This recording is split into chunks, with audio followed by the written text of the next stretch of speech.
Dans le cadre de la Semaine des Arts, Micro-ondes a invité Artagem, le pôle d'art plastique de la zone art, à réaliser un podcast. Au programme, 7 minutes d'audio centrées sur un sujet, l'accessibilité de l'art contemporain. Vous pourrez donc écouter nos amis d'Artagem débattre de l'accessibilité de l'art contemporain, du marché de l'art actuel, ou encore de la sensibilité de chacun à l'art contemporain. Voilà, je vous laisse en bonne compagnie et je vous dis à bientôt sur Micro-ondes.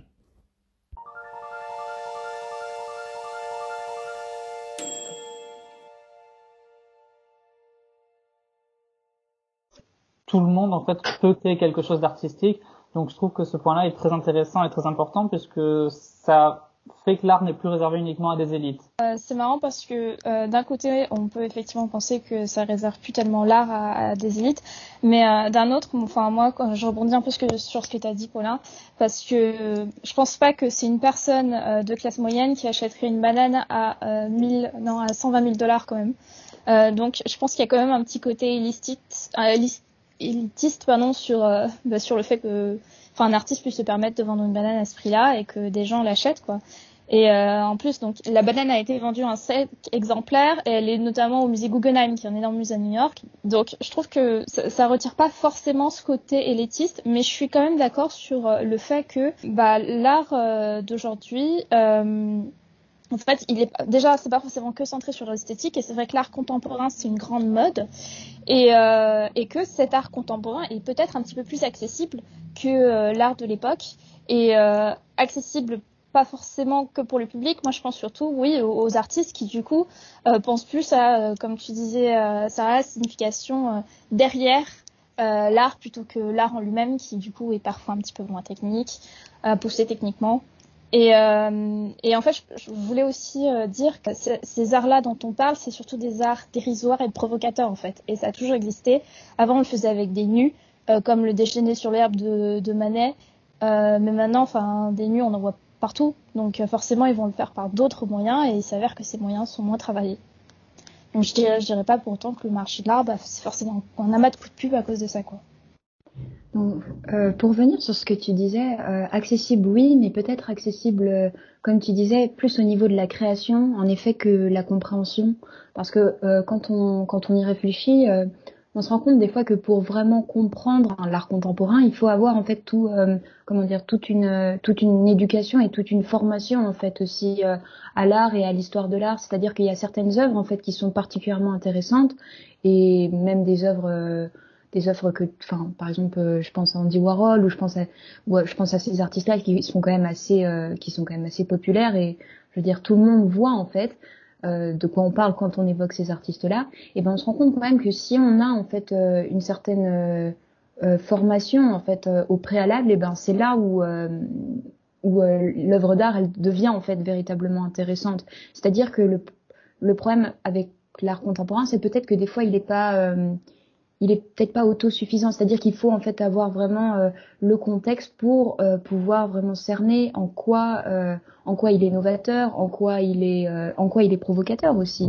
Et je pense que ça c'est assez intéressant et c'est peut-être ça aussi que le marché de l'art montre, c'est-à-dire que les personnes qui participent en fait à ces grandes ventes aux enchères, je pense en fait notamment quand on parle en fait de marché de l'art, on parle surtout de deux grosses entreprises qui sont Sotheby's et Christie's, qui sont vraiment les deux grandes maisons d'enchères en fait en termes d'œuvres d'art. Et donc quand on observe en fait qui participe à ces ventes là, c'est toujours en fait comme tu le dis une certaine élite en fait, une certaine catégorie de la population qui a eu en fait cette formation à l'art et qui a en fait les moyens à la fois de spéculer sur la valeur en fait de ses œuvres, mais à la fois la vraie manière de cerner aussi en quoi elle va être différente et en quoi elle va peut-être gagner aussi de l'importance au fil des années. De base, le problème initial, c'est peut-être pas que le marché de l'art, c'est un amas de pub, mais le problème initial, c'est que le marché de l'art, en fait, c'est un rassemblement de personnes qui spéculent énormément sur les œuvres qu'il y a dessus. Et c'est peut-être ça qui fait parler, en fait. Et bizarrement, ça fait plus parler quand l'art est... Non, pas bizarrement, du coup. Évidemment, ça fait plus parler quand l'art est un peu insolite, comme la banane.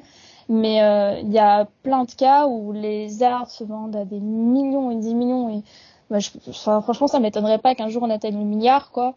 Euh, et que ça arrête pas de monter en flèche. Donc juste pour vous dire, en fait, on n'a plus beaucoup de temps, il va bientôt falloir conclure. Est-ce que vous avez des mots de conclusion à dire?